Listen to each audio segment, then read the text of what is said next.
Hello everyone, this is Lisa Baudouin. Welcome to Lisa's chat room.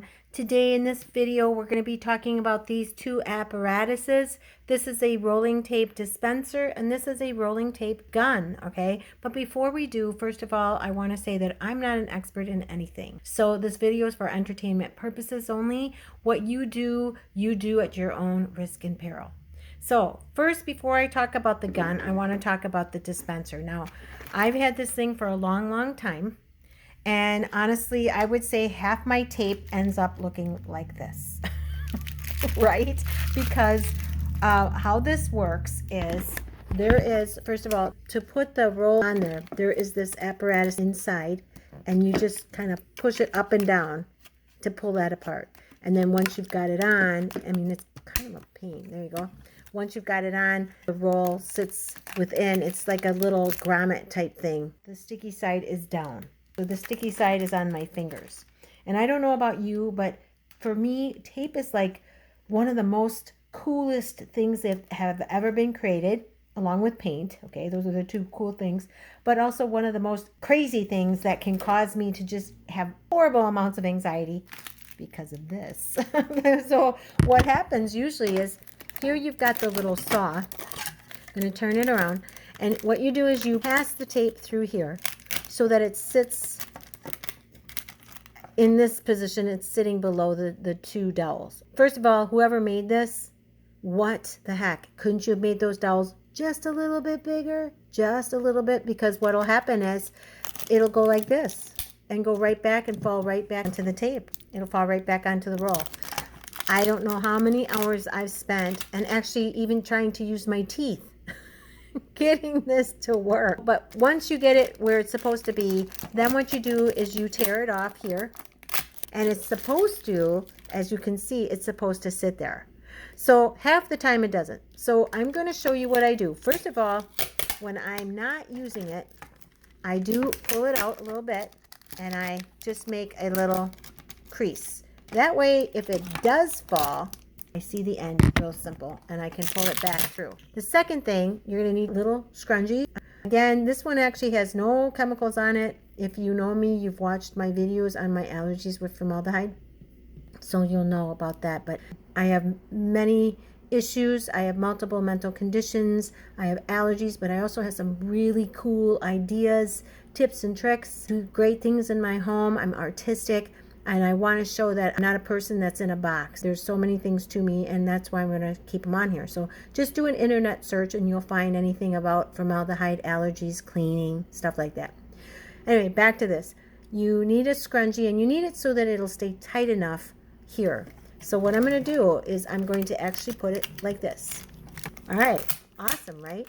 So what it does, I think because it's a cloth, it's just better. It just makes it so that the roll of tape can just easily come out.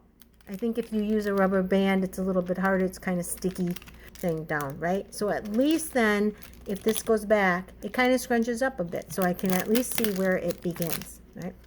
Second thing, this little straw, but basically you just cut it to fit. Make sure that it just fits a little bit, perfectly, I guess you could say. And the thing is, you don't really want to bend it, but you kind of have to. And then you put that on there. All right, so now what will happen is when you pull out the tape, now this whole thing helps block it, and it usually sticks to it like that. Voila. And actually that works just fine for me. But for some reason, I decided to go out and buy this thing. Now this is a roller tape gun. It's not a dispenser, it's a gun. I purchased this at Menards.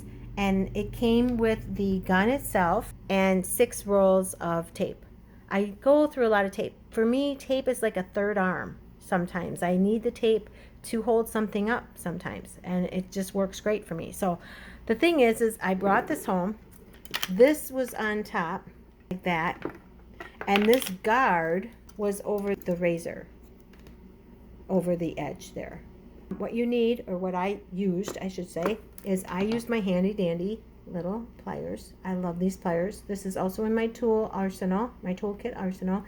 I think every house needs these, because sometime or another you're going to need this for something, and this is a great little tool for this. Now I use my handy dandy screwdriver from Milwaukee. Now everybody knows about my screwdriver. I glorify it. Yes, it's full of paint. I know I should clean it, but I kind of like it. It means that it's really done a lot of work. The problem with this is that the extenders are not magnetized. So when I unscrew these screws, these things are very small. Not so bad when you unscrew it, but when you screw it back in, what a pain. So what I did was, for my drill gun, I used that bit that I have, which is a magnetized bit. So you might want to go out, even if you don't have it now for this and you're putting it together, next time you go to Menards or wherever you go, Home Depot, Lowe's, try to get yourself at least one or two of these, because this saved me. I mean, it's hard for me to get that thing back in there. I could have actually used my screwdriver here. I could have used that, but I didn't. I just used my handy dandy screwdriver here. And so I put that back in. Now, how you load this is you put the tape on where the sticky side faces the handle. Then right here, there's this apparatus and it goes out. And when you do that, then you can take and load the tape through the roller. Once you've got this ready to go, then what happens is when you press really hard onto, say you're doing a box and you press very hard with the roller, it goes like that. Like that. So then what you would do is you would just maneuver it so it breaks off, so that Ed takes it off. Easy peasy, right?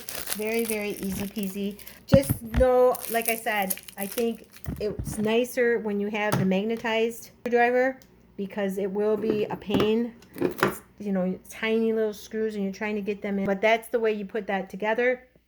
And again, this is my little, I mean, I'm so proud of myself for figuring this out myself. And honestly, I started with the rubber band first, and then I'm like, couldn't they have made that dowel longer? And I started thinking, what could I use as a dowel for this that's hollow? A straw.